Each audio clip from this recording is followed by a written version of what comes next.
Moro is one of the oldest villains in Dragon Ball and among the few characters alongside Buu, Bobbery and Dabura who use magic to fight. Beyond that, he has very advanced sensory abilities unlike any we've seen in Dragon Ball. You can't track Moro's energy and go unnoticed. This was seen when Goku tried to sense Moro's energy, but he appeared in Goku's mind, indicating he can sense if somebody is trying to track him through his energy. And unlike Goku and his friends, Moro does not need a Dragon Radar to find the Dragon Balls. He can just sense them and head towards their direction. It was never really explained how he could do that, but a likely explanation is that similar to the Dragon Radar, Moro can sense the signals that the Dragon Balls emit using his energy. Although it was never stated, Moro seems to be able to sense God Ki to a limited extent. An example is when Goku transformed into Ultra Instinct Omen, then he commented, "This is no mortal ability." Even when he fought Mirrors, who was an angel trainee, he asked him if he was some manner of deity. Even if you don't believe he can sense God Ki, he seems to have a knowledge of techniques gods can use and the insight to tell if a being is no mortal. Moro's energy feels like the cries of millions of souls according to Goku. This is not surprising given that Moro's main magic ability, which is energy absorption, allows him to consume entire planets. It drains all of the life energy of the planets and all their life forms, condenses it into a ball and then eats it. This has earned him the nickname of Planet Eater Moro. Whenever he consumes the energy, he satisfies his hunger and grows stronger in the process. His energy absorption is very dangerous when applied in battle because Moro can just eat any energy blast thrown in his direction like he did with Vegeta's Gallic Gun. Secondly, Moro can passively absorb an enemy's energy in battle, which is something that caught both Goku and Vegeta off guard.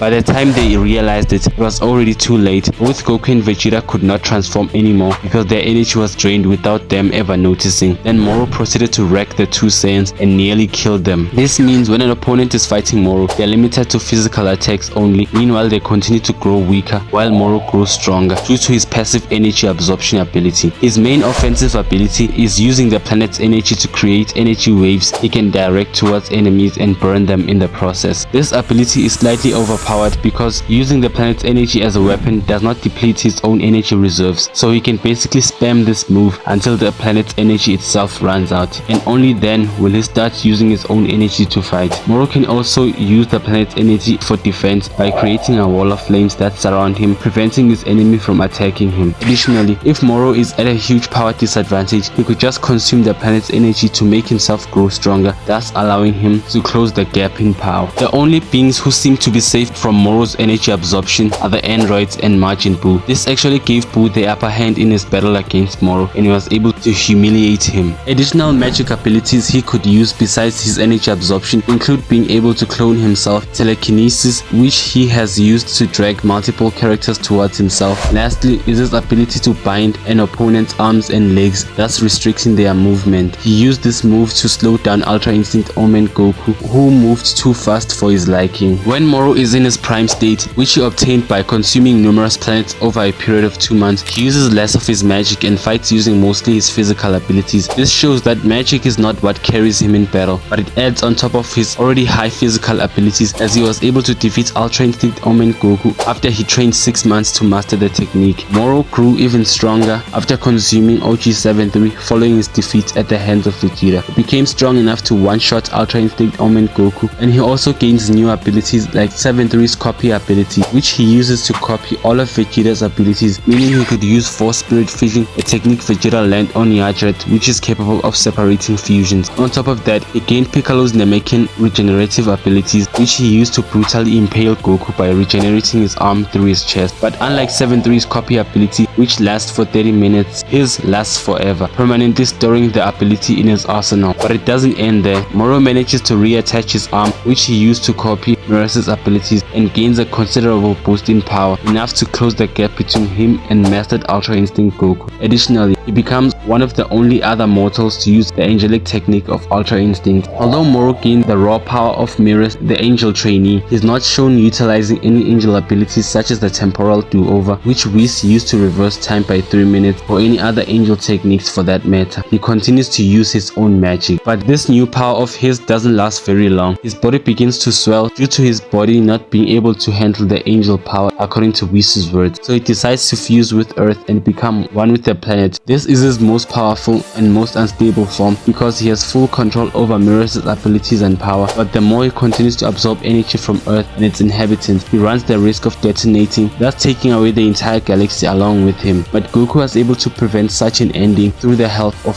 by shattering the crystal on Moro's forehead, thus releasing the angel power in him. Moro really was an interesting villain with powers that set him apart from the rest.